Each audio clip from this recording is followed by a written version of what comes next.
Tres. Y aquí continuamos con el bloque número 2. En esta ocasión nos acompañan nuestros compañeritos Mauro Alberto. ¿Cómo estás? Hola, hola. Hoy en nuestro programa vamos a hablar de un tema súper interesante, los casos infructíferos del capitalismo. Sí, porque aunque en este sistema económico ha sido el motor del desarrollo en muchas partes del mundo, también tiene sus problemas. ¿Cuáles? Bueno, ahí les va. Para empezar, hablaremos de la desigualdad económica extrema. ¿Sabías que en algunos países la mayor parte de la riqueza está en manos de un porcentaje muy pequeño de la población? Eso significa que mientras unos pocos viven en mansiones de lujo, muchos apenas tienen para cubrir lo básico. Esto pasa porque el capitalismo, en su búsqueda de generar riqueza, a veces deja de lado a quienes no tienen las mismas oportunidades desde el principio. Y hablando de problemas, no podemos olvidar las crisis financieras. Seguro han oído hablar de la Gran Depresión de 1929 o la crisis del 2008. Estas situaciones se dieron porque el sistema financiero, en lugar de controlar riesgos, terminó exagerando con especulaciones y préstamos. El resultado, recesiones globales que afectaron el empleo, la estabilidad y los ahorros de millones de familias. Otro punto importante es el daño al medio ambiente. El capitalismo, con su enfoque en producir más y más, muchas veces pasa por alto las consecuencias ecológicas. Esto ha llevado a problemas como el cambio climático, la contaminación de ríos y mares y la destrucción de ecosistemas enteros. Las empresas buscan maximizar sus ganancias, pero ¿a qué costo? Ahora hablemos de algo que afecta directamente a las personas, las malas condiciones laborales. En algunos lugares, los trabajadores se enfrentan a jornadas larguísimas, salarios bajos y poca protección. Por ejemplo, las maquiladoras en algunos países en desarrollo donde los empleados trabajan duro, pero reciben lo mínimo, todo para que los productos sean más baratos y las empresas ganen más. También tenemos el tema de los monopolios. ¿Alguna vez han sentido que unas empresas lo controlan todo? Pasa en sectores como la tecnología, donde gigantes como Google o Amazon dominan el mercado, limitando la competencia y dejando menos opciones para los consumidores. Y no nos olvidemos de cómo el capitalismo puede desplazar a comunidades enteras. Por ejemplo, en proyectos de minería o construcción de grandes infraestructuras, muchas comunidades indígenas son obligadas a abandonar sus tierras, perdiendo no solo su hogar, sino también su cultura. Por último, un problema que preocupa mucho es cómo se ha convertido todo en mercancía. Cosas tan básicas como la salud, la educación o el agua potable, que deberían ser accesibles para todos. A veces terminan siendo un lujo. Esto lo vemos en sistemas de salud privados, donde quienes no tienen dinero no pueden pagar una atención médica adecuada. Entonces, ¿qué nos deja esto? Bueno, no se trata de decir que el capitalismo es completamente malo, pero estos casos muestran que hay fallas que debemos corregir. Más regulaciones, cuidado del medio ambiente y un enfoque en el bienestar de las personas podrían ser el camino para hacerlo más justo. ¿Y ustedes, qué opinan? ¿Han vivido algunos de estos problemas de cerca? Escríbanos en nuestras redes y sigamos la conversación. Nos escuchamos la próxima. Fue una grandiosa introducción. Y bueno, una grandiosa justificación a lo que son los todos en el mundo. eh, y pues sí, una desventaja de lo que ha sido el capitalismo en el mundo. Como siguiente integrante de nuestra grupo de investigadores está nuestro compañero Máximo Greco, el cual nos expondrá los casos en el mundo del comunismo. ¿Cómo te encuentras? Hola, buenas. Este, bien, gracias. Bueno, yo voy a hablarles de los casos infructíferos del comunismo. Tenemos cuatro puntos muy destacables, que es el comunismo en Latinoamérica. Tomando la perspectiva latinoamericana, podemos iniciar con la siguiente frase, que es citando a Manuel Caballero. Se suele decir que la relación entre los partidos comunistas latinoamericanos y Moscú es un simple lazo de dependencia y, en cierto modo, unilateral. Pero una relación que tiene más de 60 años no puede permanecer inamovible al paso de los años, sobre todo en una historia tan vertiginosa como la del siglo XX. Para iniciar el análisis es necesario remover el odio y el desprecio que se ha creado hacia el comunismo y ver todo desde una perspectiva imparcial. Una vez hecho esto, se tomarán dos argumentos. El primero indica analizar a los partidos latinoamericanos comunistas, que no son como instrumentos creados por la URSS como apoyo para su política exterior, lo que los hace no alcanzar la estructura de un partido real. Y el otro es negar todo lazo orgánico entre la URSS y partidos extranjeros comunistas. Si las relaciones que se dan entre la URSS y los partidos extranjeros comunistas sean tan platónicas como la propaganda comunista lo pretende, la historia internacional comunista desaparece, ya que no tiene nada que ver, ningún tipo de relación. Y cuando se forman los primeros partidos comunistas aquí en Latinoamérica, fue en la formación de la Tercera Internacional, uno de los intentos por expandir el comunismo por el mundo. Y cuando nos referimos a esta, se habla de unificar a todo un partido, donde los anteriores partidos son secciones regionales, se tenía un poder casi absoluto de las regiones y se tenía el poder de expulsar a partidos enteros o a un solo individuo de la internacional, porque era una organización muy selectiva. Y fue la generación de sus partidos fue muy espontánea y descentralizada, así que para crearlos se enviaron algunos personajes por parte del Comintern, dado a su lejanía y aislamiento del área. En el 29 se da la primera reunión comunista latinoamericana en Buenos Aires, marcando con eso el inicio de su independencia con Moscú. Y este se manejaba por Bureau Sudamericano, que es Abraham Heifetz, que los manejó en su periodo más oscuro y sectario. La política que manejaba era de unidad nacional, que dio malos resultados en los partidos, proveniente del hecho del ingreso a la URSS a la guerra europea posterior a Hitler, pero en realidad se vio afectada porque no era una alianza socialista prometida, sino que los políticos burgueses eran radicales y de derecha. Y luego, durante el golpe de Praga, el comunismo latinoamericano vio un aislamiento en su historia y de mayor tiempo. Se prolongó hasta los años 70 con Fidel Castro y su desafío a Estados Unidos. Y después tenemos que los cubanos se alían con Batista en su primer gobierno, habiéndose opuesto a la táctica insurreccional de los castristas y el apoyo a las fuerzas guerrilleras se produjo como una acción de iniciativa personal de algunos dirigentes comunistas. Luego, por otra parte, para concluir esta parte, comunistas latinoamericanos reciben solicitudes tanto de Moscú como de Pekín, por lo que se genera una crisis de infidelidad entre ellos. Una parte busca un equilibrio de potencias comunistas, pero la URSS emplea su influencia y derrota a los chinos. Entonces, este y otros eventos suscitaron secuencialmente que se rompieran las relaciones soviético-cubanas, lo que hace que Moscú manipule a comunistas latinoamericanos para hostigar a los cubanos, para de, y parte de esto lo hace continuar con su terquedad y se alía con otros partidos. Y bueno, yendo al siguiente bloque, es el comunismo en India, que a pesar de que no ha sido muy tomado en cuenta, es uno de los ponentes más influyentes y fuertes y diversos en su época, ya que fue un gran reto adaptar a los usos y costumbres de India el comunismo.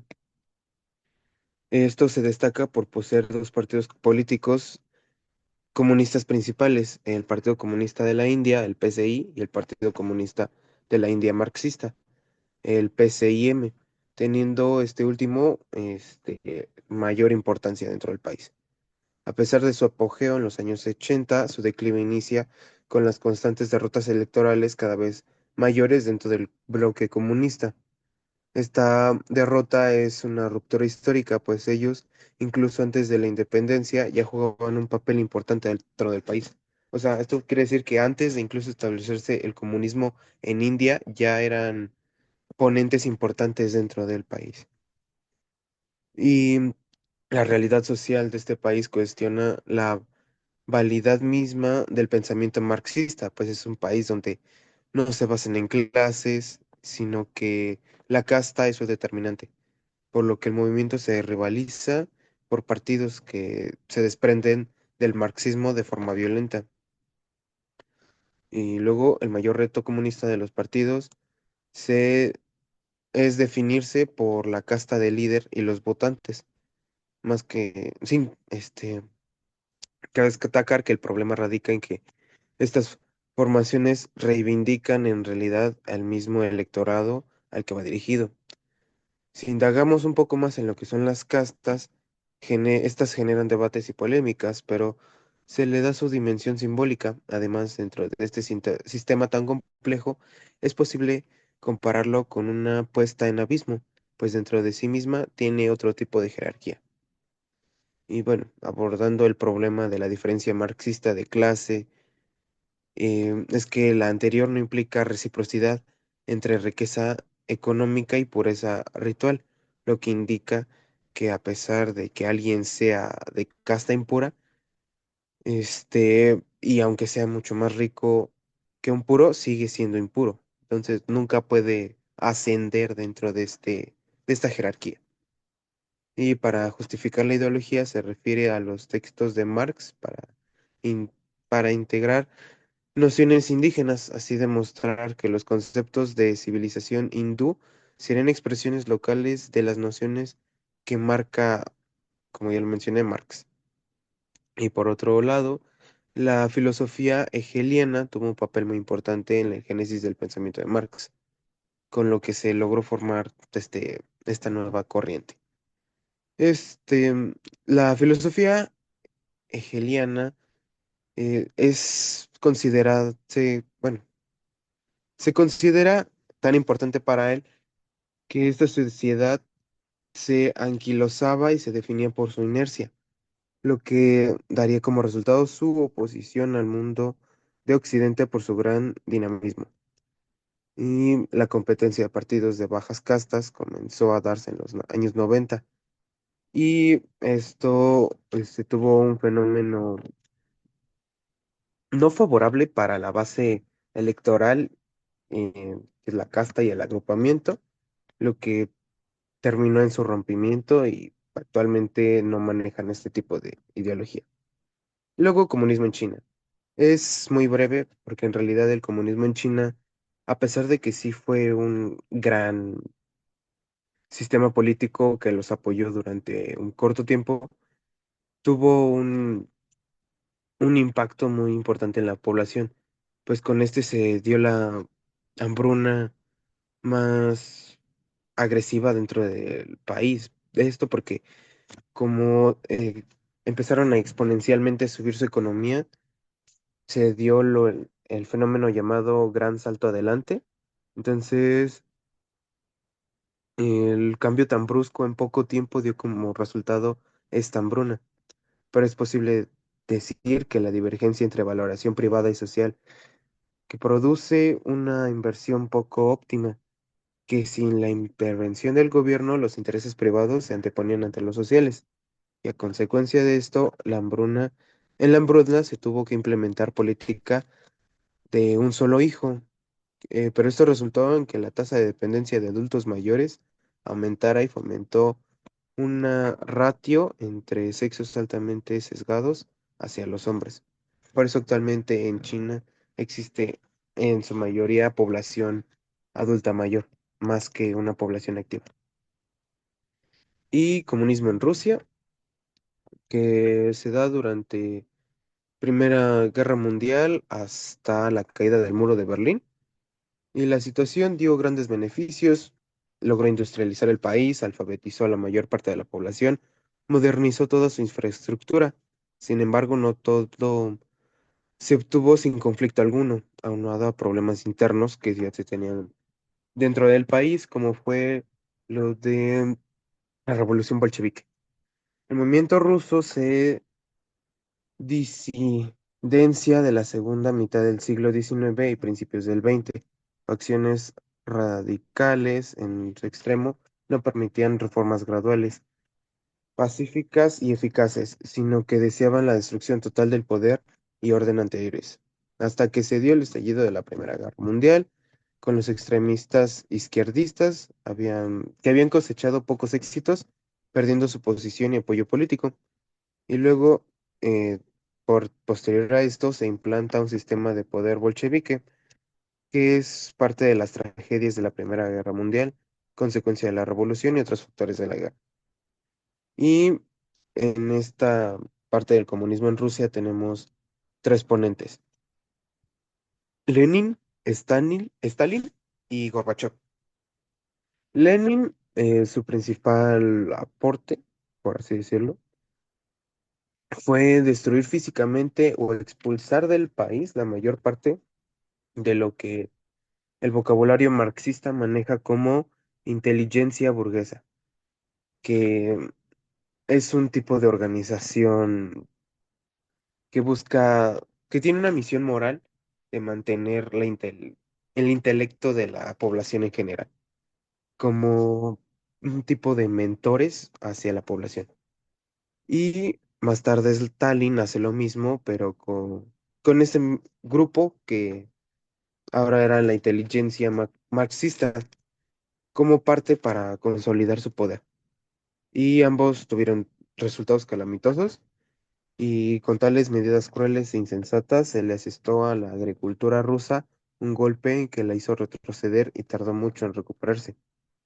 Y nos conforme con esto, Stalin hace lo que son las llamadas purgas, que fueron un intento patente de apartar de sus cargos y aniquilar a todos los elementos que quedaban en cuadros de mando de Lenin en los que aún había resistencia a su férula personal. Esta medida degeneró en una ola ingente de represalias contra los que participaban en el gobierno o cualquiera que gozara de algún este, título de preeminencia. Y cuando se dio cuenta Stalin de hasta dónde había llegado, ya varios millones de personas languidecían o se extinguían sucumbiendo ante los malos tratos. Esto convirtió a Rusia en un pueblo conmocionado, debilitado, pero a pesar de eso logró hacer frente en el corto tiempo que estuvo en la Segunda Guerra Mundial. Y aunque se le encara mucho a Hitler lo que ocasionó en su país y en Rusia, lo que ocasionó en Rusia por el estallido de la guerra, más tarde los propios rusos se dieron cuenta de que era más bien su desorden político y lo terminaron llamando la Gran Guerra Patriótica. Pero esto no tiene toda la verdad absoluta, ya que Stalin recrudeció de muchas maneras los horrores de dicha contienda. Esto, al final de todo, degradó aún más al pueblo ruso, dejándolo más extenuado, diezmado y devastado, aunque sobrevivió a duras pruebas y sacrificios de guerra. Aunado a esto, Stalin dejó bien en claro que nadie cambiaría en el gobierno y que todo seguiría como ya marchaba anteriormente. Y a pesar de ya estar en sus últimos años de vida, todo discurrió de manera parecida a los años preguerra, con las mismas fatigosas letanías, pero ni siquiera su muerte consiguió una súbita o drástica mudanza de la situación. Una disculpa por la interrupción anterior, se nos acaba de ir la luz, pero continuamos y seguimos en pie. Nos quedamos con el comunismo de parte de nuestro compañero Máximo Greco. Continúa a partir desde donde te quedaste. Y bueno, retomando, nos quedamos en que en los últimos años de Stalin transcurrieron tal cual como los años preguerra, con las mismas fatigosas letanías. Y a pesar de esto, nada cambió en el sistema político ni en la organización social. Y solo la clase de cambios que el sistema necesitaba fueron reconocidos por Gorbachev, quien llegaría a intentar cambiarlo, pero todo rebasaba sus propios límites. A pesar de esto, logró mantener un sistema que parecía funcionar. Sin embargo, este no era como él creía, ya que el sistema soviético entrañaba la constante necesidad de reprimir a una joven intelectualidad inquieta, cada vez más abierta a las influencias del mundo exterior.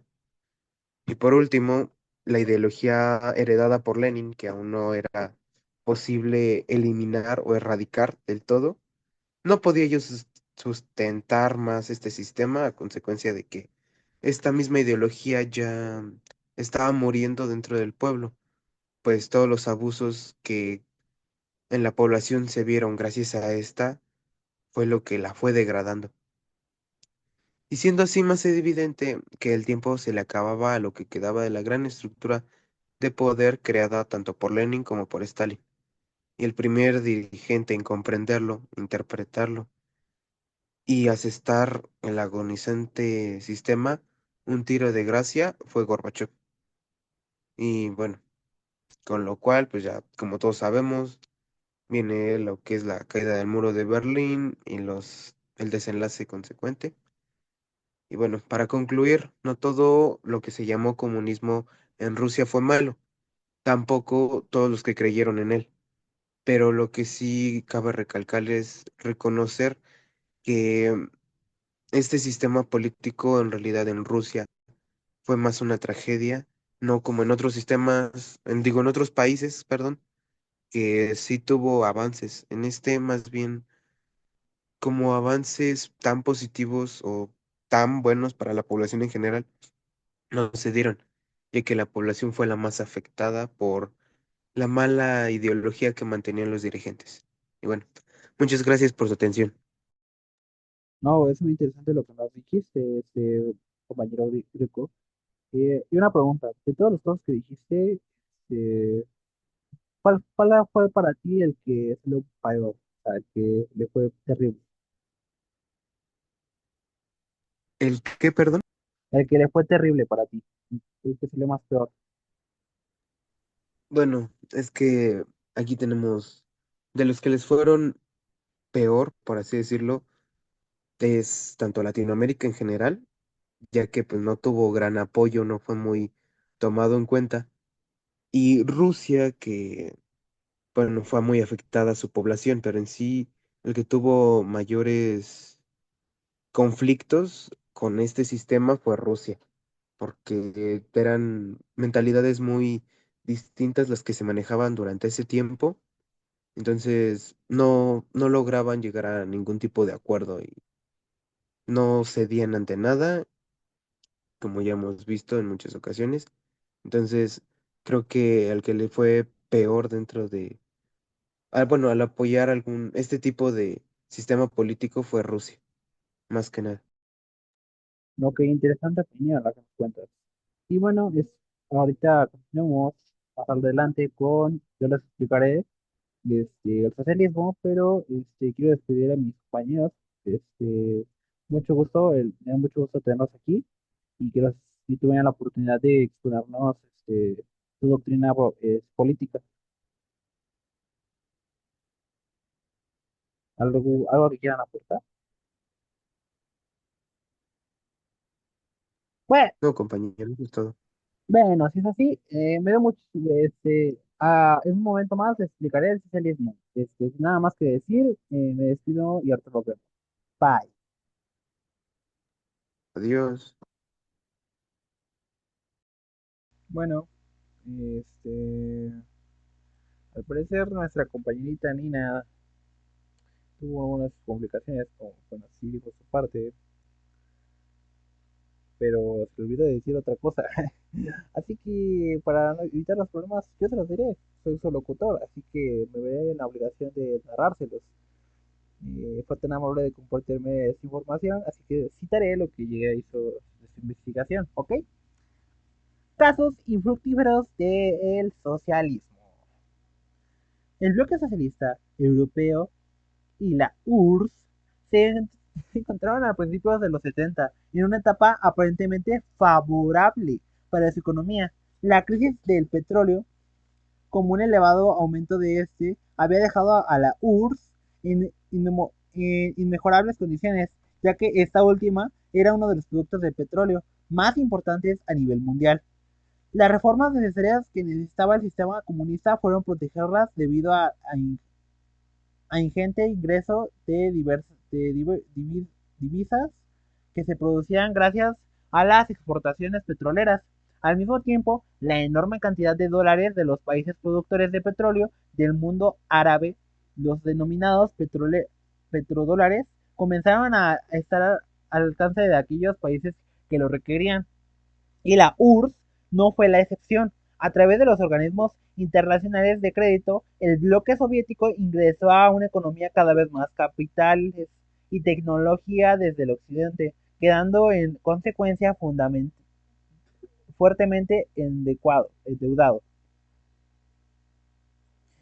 Bajo la condición de Leonidas Brest, la URSS aprovechó la crisis coyuntural que afectaba el sistema capitalismo occidental e incorporó a la órbita soviética a países como Vietnam, Laos, Mozambique, Angola, Etiopía, Camboya, Yemen del Sur, Nicaragua y Afganistán.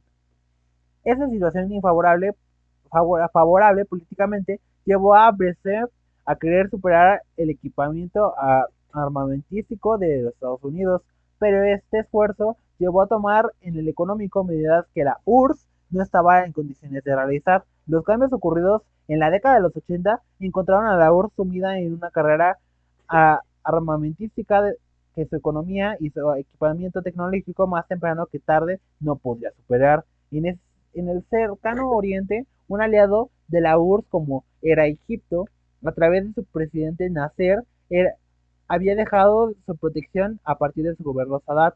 Este último había buscado solucionar sus problemas políticos y económicos con un acercamiento a los Estados Unidos y hasta firmó acuerdos con Israel. En ese periodo, el socialismo llegó a poder en varios países europeos. Llegó al poder en varios países europeos. Mario Soares en Portugal en 1976, Felipe González en España en 1982 y Francois Mitterrand en Francia de 1981. Pero no por esto el comunismo lograba imponerse. Por el contrario, el comunismo europeo comenzó a dividirse e incluso algunos partidos anunciaron la intención de maniobrar independientemente a Moscú. Como un Producto Bruto Interno equivalente a un tercio de los Estados Unidos, la URSS debía competir por la hegemonía como superpotencia. Su influjo militar se había extendido notablemente. Invasión invasión a Afganistán, tropas en Europa Oriental, en la frontera de China, etc. Además, debía competir por el predominio nuclear y en la carrera museística y espacial, y sin contar con la ayuda económica y militar que debía brindar a sus aliados que habían aumentado notablemente. Pero lo peor era que no solo alcanzaba no solo no le alcanzaba para competir con Estados Unidos, sino que tampoco cumplía con una política social distribucioncita equitativa que supuestamente debía cumplir un régimen comunista. Las desigualdades entre el trabajador común y el gran dirigente se profundizaban cada vez más. La, la burocratización era un problema acuciante para el régimen. La economía comenzó a ocupar un lugar central en la URSS. La misma prensa soviética aceptaba que el ausentismo provocaba importantes pérdidas de horas de trabajo. Las cifras indicaban que prácticamente la mitad de la población activa no trabajaba durante un año.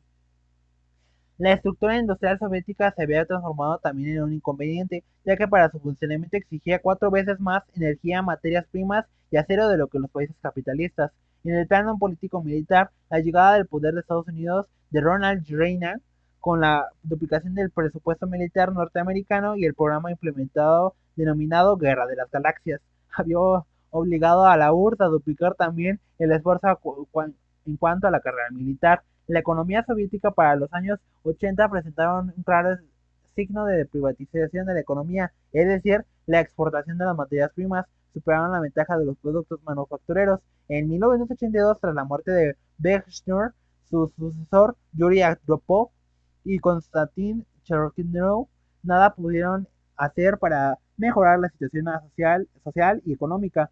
A partir de 1985, con la asunción de Mikhail Gorbachev como secretario general del Partido Comunista y presidente del Soviet supremo se comenzó a cambiar de rumbo. Gorbachev lanzó dos reformas que dieron de hablar, la perestroika y la glasnost. La perestroika significaba un cambio en la modernización de la economía y la sociedad soviética. La glasnost se comprometía a una mejor manera de la transparencia informativa. A pesar de los cambios productivos en el principio comité ejecutivo del Partido Comunista, Politburo, Politburo, Gorbachev se proponía una modificación mayor, sacar a la URSS de lo que él denominaba era el estancamiento. Gorbachev y su equipo diagnosticaban que el estancamiento era producto del aislamiento y apuntaban a establecer un régimen de libertades que facilitaban el contacto de los ciudadanos de la URSS con otras culturas y países del mundo. Una gran parte del pueblo se sentía cómodo con un sistema que le proporcionaba una subsistencia garantizada y una seguridad social. Si bien los niveles modestos pero ciertos, una sociedad igualitaria social y económicamente, exceptando los privilegios de la alta regencia del Partido Comunista. Si bien Gorbachev calificaba como era el estancamiento a la gestión de Brezhnev, una parte del pueblo soviético la recordaba como un periodo de bonanza. Debido a este último, la perestroika no fue aceptada automáticamente y sin resistencia. De todas formas, renunció al, a- al uso de fuerzas por parte de la URSS para reprimir ciertas resistencias y oposiciones hizo que debilitaran la nominación.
En 1989, entre agosto y septiembre entre agosto y septiembre Checoslovaquia y Hungría, miles de jóvenes y profesionales comenzaron a emigrar hacia Alemania Occidental entre la pasividad de sus respectivos gobiernos. A poco tiempo se sumaron el éxodo los alemanes de este, que utilizaban ese vía para escapar del régimen comunista.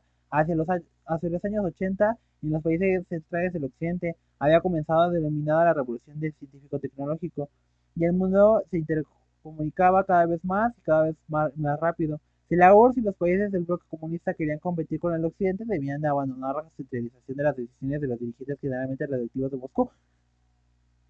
Para esto, debían otorgar poderes de decisión de los dirigentes regionales. Esa postura obviamente debía al Partido Comunista y a sus dirigentes acostumbrados a la monopolización del poder político, etcétera, los cuestiones de la vigilancia y de la cooperación.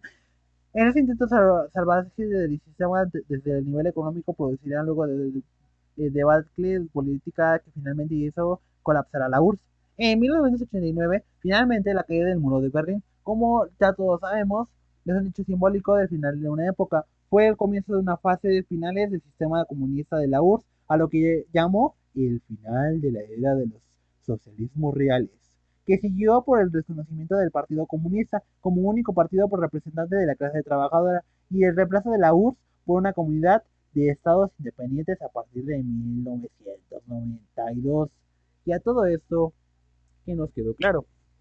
Bueno, que esto es un caso más de cuando a un loquito se le echa beta al coco. No se crean, radio escuchas. Nos queda claro de que siempre que una idea sea mal ejecutada, bueno, que tenga buenas intenciones pero sea mal ejecutada, pues va a llegar al fracaso. Siempre que sea por, por los bienes, por, únicamente por el bienestar personal, no se va a llegar a futuro. Si bien el objetivo de el socialismo es impulsar a la igualdad, a la equidad, como dijimos, esa es se hace con las intenciones buenas, pero desgraciadamente si cae en las manos equivocadas puede llevarlo a la ambición, y como sucedió aquí, muchas personas no hacían su parte, y pues ese es el mayor problema del socialismo, que si una persona no hace su parte es realmente injusto para las otras personas, porque es como mantenerlo. Y esa es mi sincera opinión, porque recuerden que llegaremos al final de esto a la conclusión.